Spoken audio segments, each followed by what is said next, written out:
Today we are going to use features of isosceles triangle to prove some geometric examples or to prove Sippian congruence.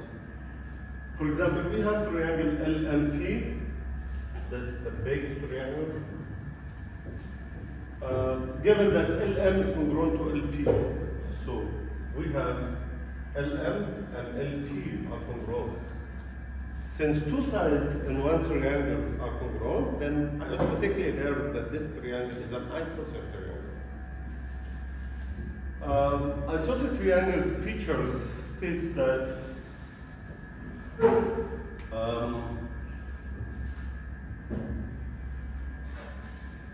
a triangle is an isosceles triangle if it has two congruent sides or two congruent angles.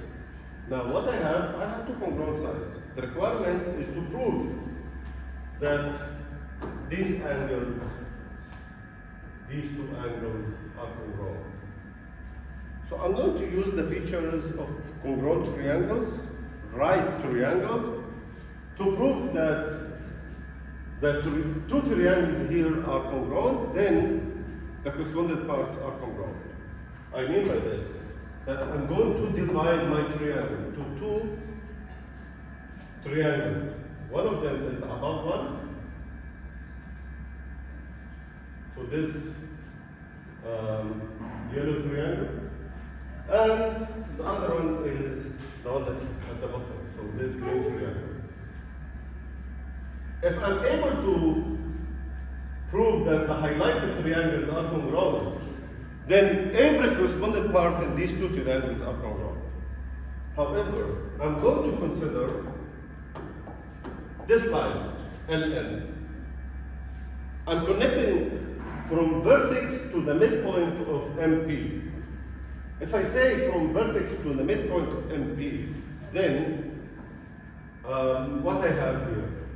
I have, think, N located in the middle of MP, yes?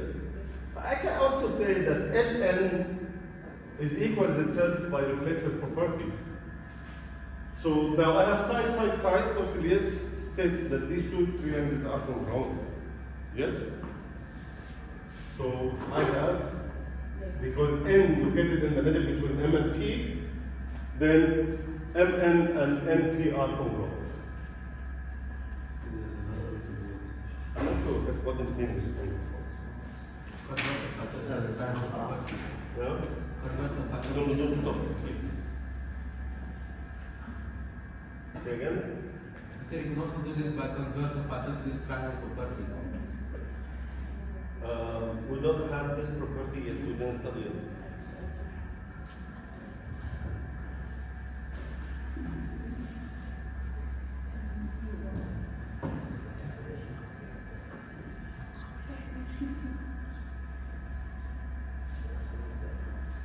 I was correct.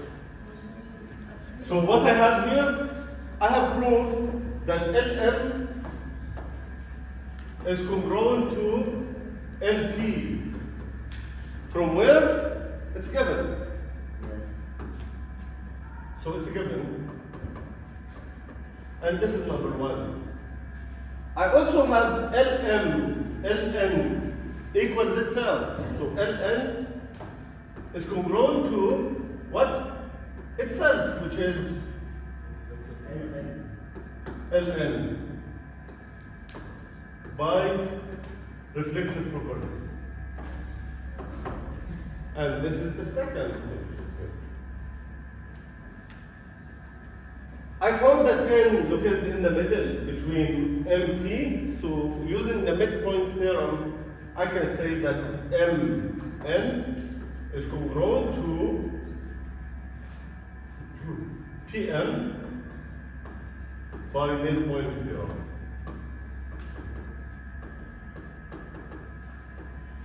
And this is the theorem. 1, 2, 3, stating that these two triangles are congruent, so triangle LNM is congruent to triangle LNP by what? Side. And because these two triangles are congruent, then every corresponding part in these two triangles are congruent. Then measure angle L is congruent to measure angle P by what? CPCTC. By corresponding parts of congruent triangles are congruent.